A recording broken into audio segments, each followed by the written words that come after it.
देश और विदेश इस समय हमारा प्रदेश भी कोरोना वायरस की महामारी से काफ़ी हद तक प्रभावित है और इसको लेकर हमारे ज़िले के अंदर कैसी क्या व्यवस्था की जा रही है, इसके लिए हमारे बीच ज़िले की प्रभारी एवं सिहावा विधानसभा क्षेत्र की विधायिका श्रीमती लक्ष्मी ध्रुव जी उपस्थित है। हम उनसे इस संदर्भ में चर्चा कर रहे हैं। आपका स्वागत है। कोरोना वायरस महामारी नियंत्रण के संदर्भ में आपके ज़िले के अंदर में क्या स्थिति है इस वक्त और कैसी क्या व्यवस्था आप लोग कर रहे हैं? मैं सबसे पहले छत्तीसगढ़ के माननीय मुख्यमंत्री भूपेश बघेल जी को बहुत बहुत धन्यवाद देना चाहूँगी और जिला प्रशासन को भी धन्यवाद देना चाहूँगी कि जहाँ विश्व कोरोना महामारी से जूझ रहा है और हमारा धमतरी जिला कोरोना के संक्रमण बीमारी से कोई भी ग्रसित नहीं है। यहाँ की स्थिति जीरो है और हम सब लोग ये प्रयास कर रहे हैं कि सबके जीवन की रक्षा हो। जीवन की रक्षा करना अभी सबसे ज़्यादा महत्वपूर्ण है और उसी जीवन की रक्षा के लिए जिला प्रशासन पूरी मुस्तैदी के साथ तैनात है। और इसमें आपके विधानसभा क्षेत्र में भी पूरी तरह यह नियंत्रित है स्थिति? जी हाँ, मेरे विधानसभा सिहावा में अभी तक कोई भी कोरोना मरीज नहीं है और पूरी तरह लोग स्वस्थ हैं। जिला प्रशासन ने कोरोना वायरस महामारी नियंत्रण के लिए क्या व्यवस्थाएं की हैं? जो जिले के अंदर में जो व्यवस्थाएं हैं वो किस टाइप की है? अगर कोई स्थिति बढ़ जाती है, क्या होती है वर्तमान में, तो कैसा क्या व्यवस्था?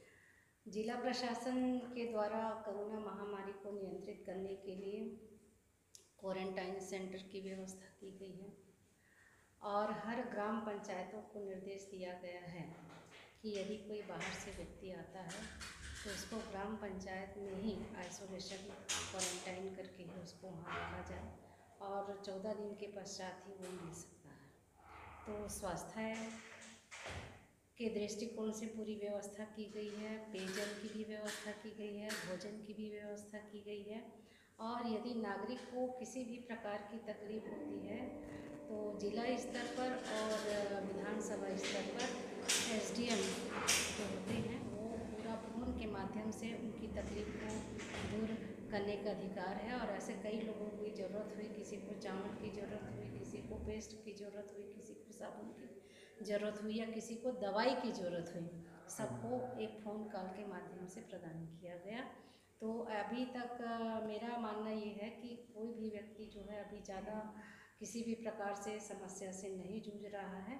जिसको जिन चीज़ों की आवश्यकता हुई लॉकडाउन के दरमियान सबको दिया गया है और पंचायत स्तर पर सख्त निर्देश दिया गया है कि लॉकडाउन का पालन कैसे किया जाए। जिले में जो अपन कितने लोगों की व्यवस्थापन करके रखे हैं जिला मुख्यालय में कि अगर कोई स्थिति बिगड़ती है उस स्थिति में हम कितने क्या मरीजों को वहाँ पर रख सकते हैं? एक तो जैसे पहले फर्स्ट बार कोई आता है इधर तो उसके लिए जो है क्वारंटाइन की व्यवस्था है और क्वारंटाइन में पूरी व्यवस्था है, नर्स से लेकर डॉक्टर से लेकर खाने पीने से लेकर खेल कूद की व्यवस्था तक का भी ध्यान रखा गया है और उसको वहाँ ले जाने की व्यवस्था है और वहाँ से जब डॉक्टर संतुष्ट हो जाएंगे तभी वो अपने ग्राम की ओर जा सकते हैं। नगरीय सिहावा विधानसभा में 2 होम क्वारंटाइन की व्यवस्था की गई है और विदेश से जो आए व्यक्ति हैं उनकी संख्या जो है 2 है।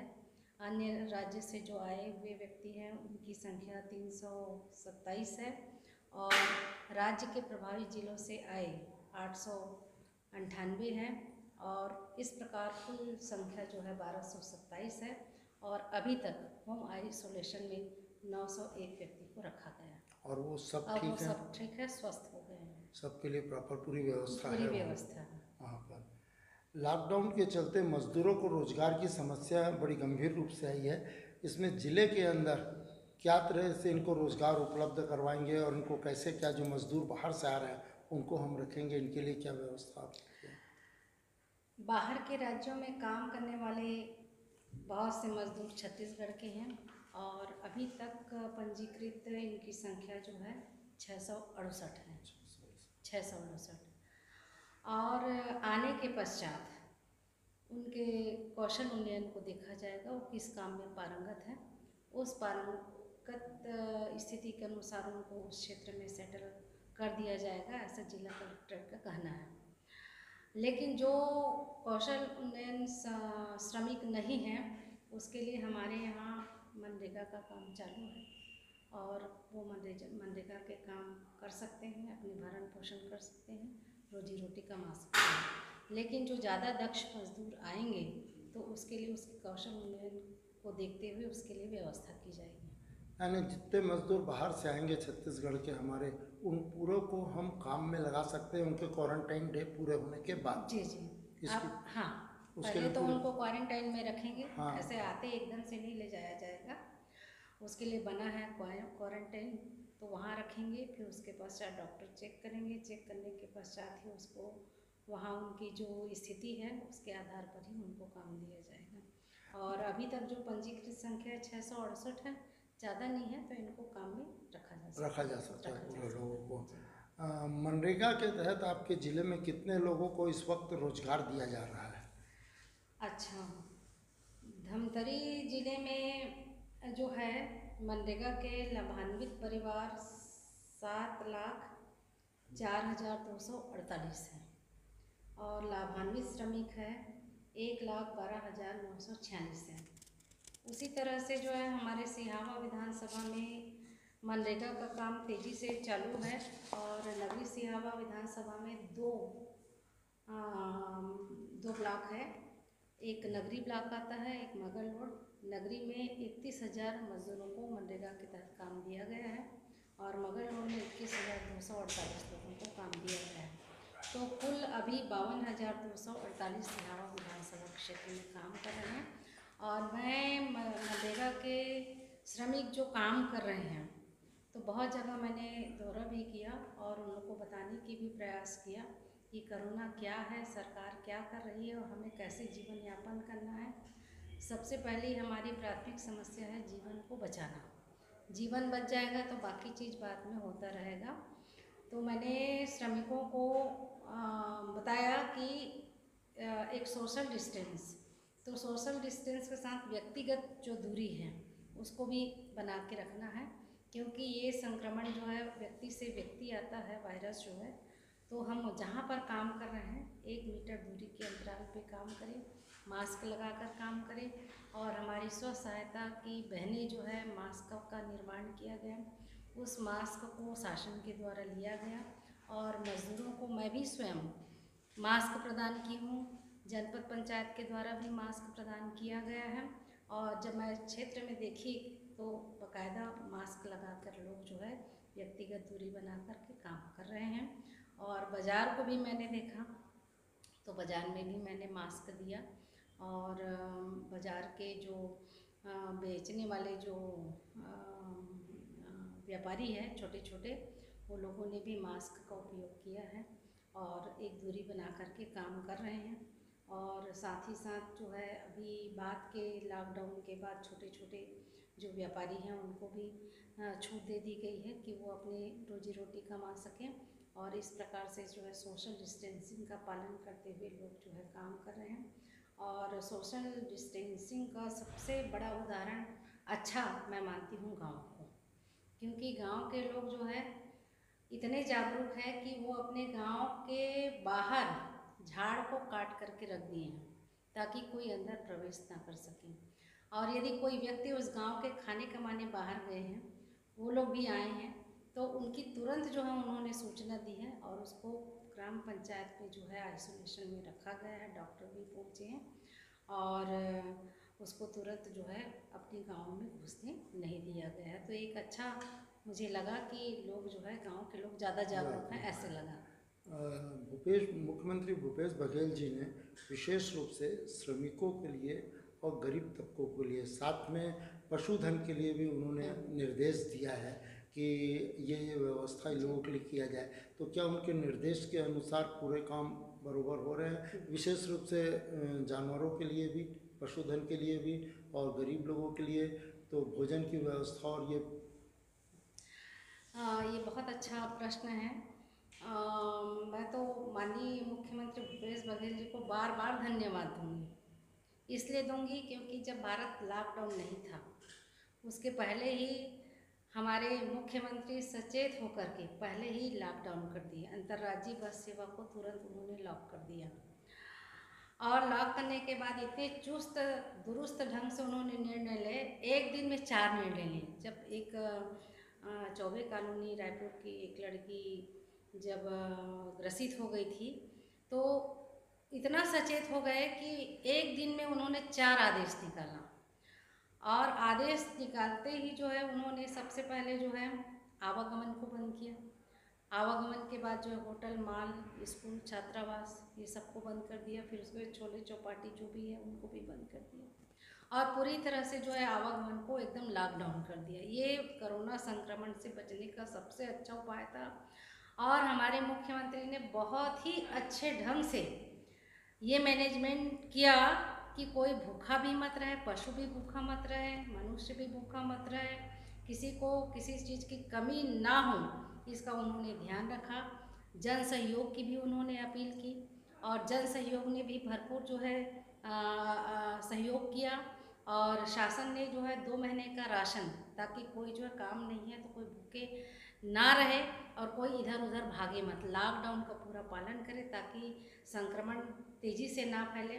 तो 2 महीने का जो है उन्होंने जो है राशन का इंतज़ाम किया और जनप्रतिनिधियों ने भी, हम लोगों ने किसी भी प्रकार के जो है दाल भात पर ही केंद्रित ना रहे, इसके लिए मुख्यमंत्री के अपील पर हमने चावल भी दिया, सब्ज़ी भी दिया और जनता जो जागरूक जनता है वो लोगों ने भी सहयोग प्रदान किया।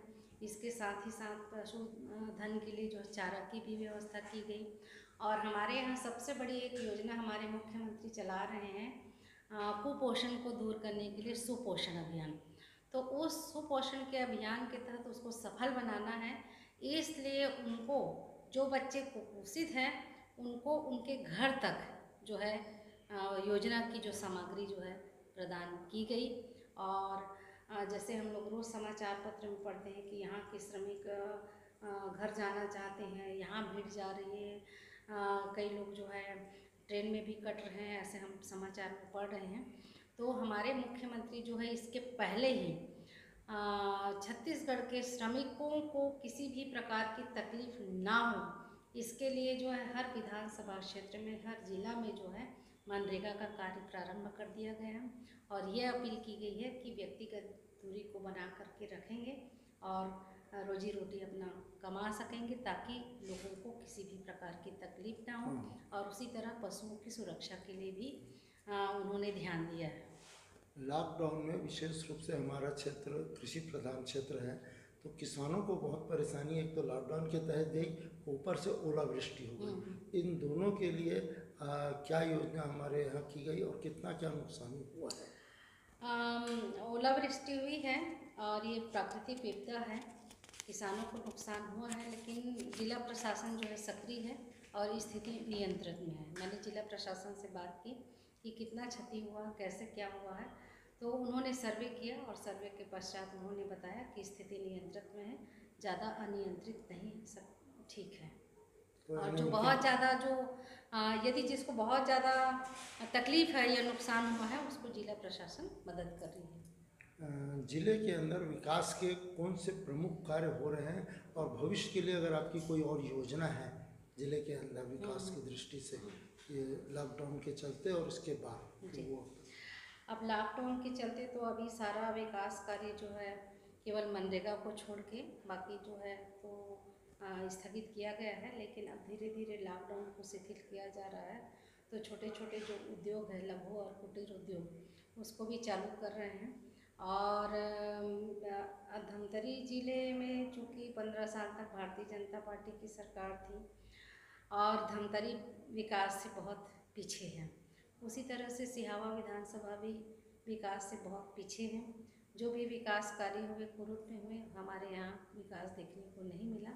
तो लॉकडाउन के बाद हम लोग की जो प्लानिंग थी कि कैसे हम लोग जो है हमारी शासन की जो नीति है, नरवा गरवा घुरवा बारी की नीति है, उसको कैसे आगे बढ़ाएंगे, मनरेगा के माध्यम से कैसे उसको करेंगे और बारी योजना के तहत किसानों की स्थिति को कैसे हम लोग ठीक करेंगे। लॉकडाउन जब पूरा कंप्लीट हो जाएगा, ख़त्म हो जाएगा, तब हमारी जो शासन की नीति है, हम लोग मुख्यमंत्री के दिशा निर्देश के अनुसार और जो नीतियाँ बनाई हैं उसके अनुसार पूरा विकास की गति को तय करने का प्रयास करेंगे।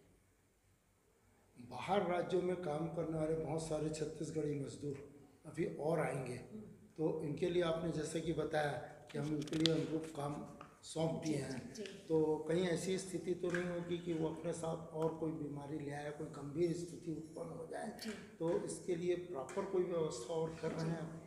देखिए, सबसे पहले जो बाहर से मजदूर आएंगे, शासन के ध्यान में है, संक्रमण का दौर चल रहा है, तो सबसे पहले उनके स्वास्थ्य को देखेंगे। आप जैसे कि गंभीर और कहीं कोई बीमारी तो नहीं है कोरोना के साथ साथ, तो कोरोना का ख्याल रखेंगे ही, साथ ही साथ जो है अन्य गंभीर बीमारी है उसका भी इलाज करके उसको स्वस्थ होने तक ही रखेंगे। जब उनका स्वास्थ्य ठीक हो जाएगा तो चूँकि इसमें शासन का पूरा ध्यान है, प्रशासन का भी पूरा ध्यान है, क्षेत्रीय विधायक का भी पूरा ध्यान है कि कौन व्यक्ति आ रहे हैं, किसको क्या तकलीफ है। तो हमारे मुख्यमंत्री माननीय भूपेश बघेल जी बहुत ही संवेदनशील मुख्यमंत्री है और वो हर स्तर पर चाहेंगे कि इनको हर तरह से सुविधा मुहैया कराएं, उनकी बेरोजगारी को दूर करें और उनको काम जरूर दिया जाएगा। आपके ज़िले में 3 विधानसभा आता है जी, नगरी, धमतरी और कुरुद। 2 विधानसभा में इस वक्त भारतीय जनता पार्टी के विधायक हैं और एक रूलिंग पार्टी से आप हैं। क्या हमारे तीनों विधानसभा के अंदर पूरी तरह स्थिति नियंत्रण में है कोरोना को लेकर विशेष रूप से, और इस बीमारी के लिए पूरी व्यवस्था कर दी गई है सब जगह? जी, कुरुद में भी व्यवस्था की गई है, नगरीय क्षेत्र में भी व्यवस्था किया गया है और धमतरी में भी जिला प्रशासन के द्वारा व्यवस्था किया गया है। और हालांकि अभी कोई मरीज नहीं है, लेकिन व्यवस्था पूरी तरह से तैयारी में है। यदि कोई ऐसा आता है तो सबसे पहले उसका ट्रीटमेंट किया जाएगा, उसके बाद ही उसको अंदर जाने दिया जाएगा। तो इसके लिए पुलिस प्रशासन भी सक्रिय है। एक दिन नगरीय क्षेत्र में कांकेर के बॉर्डर से 4 व्यक्ति ट्रैक्टर लेके आए थे, कहीं गए थे बालाघाट से, तो पुलिस प्रशासन वहाँ मौजूद था। तुरंत उसको कौन से गांव के हैं, कहाँ के हैं, पता लगाया गया और उसकी जांच की गई और जांच करने के बाद उसको आइसोलेशन में रखा गया और आइसोलेशन के बाद ही उसको निर्देश दिया गया है कि बाद में 14 दिन के बाद ही वो अंदर जा सकता है। तो यहाँ पर जो है प्रशासन की सक्रियता भी दिखाई दे रही है, पुलिस प्रशासन की भी सक्रियता दिखाई दे रही है और ये नगरी में भी है, धमतरी में भी है। और इसकी सक्रियता का अंदाज़ा मैं तभी लगा पाई, एक व्यक्ति को उसकी भाभी को कटघोरा से लाना था, वो मेरे पास आए कि मेरी भाभी को कटघोरा से बुला दीजिए, लेकिन लॉकडाउन इतना चुस्त दुरुस्त था कि बिना ऑनलाइन परमिशन के नहीं जाया जा सकता था। तो चूँकि उसकी स्थिति को मैं भांप रही थी, वो कितना परेशान है और कैसे लाया जा सकता है, तो प्रशासन जो लॉकडाउन को बहुत ही, क्योंकि ये विश्वव्यापी संक्रमण है और विश्वव्यापी संक्रमण में कोई भी व्यक्ति रिस्क नहीं ले सकता, तो वो बात मैंने देखा और पूरी तरह जो है कुरुद में, धमतरी में और नगरी सिहावा में स्थिति नियंत्रण में है। यदि आपातकालीन स्थिति में कहीं ऐसा होता है तो उसके लिए प्रशासन चुस्ती से मौजूद है। एक जनप्रतिनिधि के रूप में आपसे पूछ रहा हूँ कि प्रदेश सरकार की व्यवस्था और जिला प्रशासन की व्यवस्था जो की जा रही है उससे आप पूर्णतः संतुष्ट है कि हम इस बीमारी से अपने छत्तीसगढ़ को और अपने ज़िले को सुरक्षित बचा के ले जाएंगे? जी, मैं राज्य शासन की जो व्यवस्था है और जिला प्रशासन की व्यवस्था से पूर्ण रूप से संतुष्ट हूँ, लेकिन कई नागरिक ऐसे हैं जो कहीं चोरी छिपे होकर रास्ता को हट करके कोरोना क्वारंटाइन में जाने के भय से यदि भाग के यदि चुपके से जाता है, वहाँ पर दिक्कत है। बाकी प्रशासन पूरी तरह से मौजूद है, राज्य शासन भी पूरी चुस्ती से है। अगर वो व्यक्ति बता के आता है तो हमें किसी भी प्रकार की जो है दिक्कत नहीं है, लेकिन चोरी छिपे प्रशासन और राज्य शासन को चकमा देता है तो उसके लिए वो व्यक्ति जिम्मेदार होगा। क्योंकि यदि वो अगर सच्चे दृष्टिकोण से यदि राष्ट्र से प्यार करता है, अपने परिवार से प्यार करता है, अपने गांव परिवार के लोगों से प्यार करता है, तो उनको या हर व्यक्ति को ईमानदारी से इसकी सूचना देनी चाहिए। और जब ईमानदारी से सूचना देगी तो प्रशासन और राज्य सरकार पूरी तरह से उसकी सहायता करेंगे। और इसमें जो है प्रशासन या राज्य सरकार की कोई चूक नहीं है। यदि कोई गलती करता है तो व्यक्ति की। हमारे साथ कोरोना वायरस को लेकर जिले के अंदर कैसी क्या व्यवस्था है, सिहावा विधानसभा की विधायक श्रीमती लक्ष्मी ध्रुव जी उपस्थित थी। उन्होंने काफ़ी कुछ बताया और ये उनकी जानकारी के अनुसार माननीय मुख्यमंत्री भूपेश बघेल जी के निर्देश पर पूरी तरह हमारा ज़िला सुरक्षित है। कोई भी स्थिति कोरोना की स्थिति से अगर प्रभावित होने का संभावना भी होगा तो यहाँ जिले प्रशासन ने इतनी अच्छी व्यवस्था करके रखा है कि हम उस पर नियंत्रण पालेंगे और जिले वासियों को लक्ष्मी ध्रुव जी के अनुसार किसी भी तरह के भय खाने की ज़रूरत नहीं है। हम पूर्णतः सुरक्षित हैं।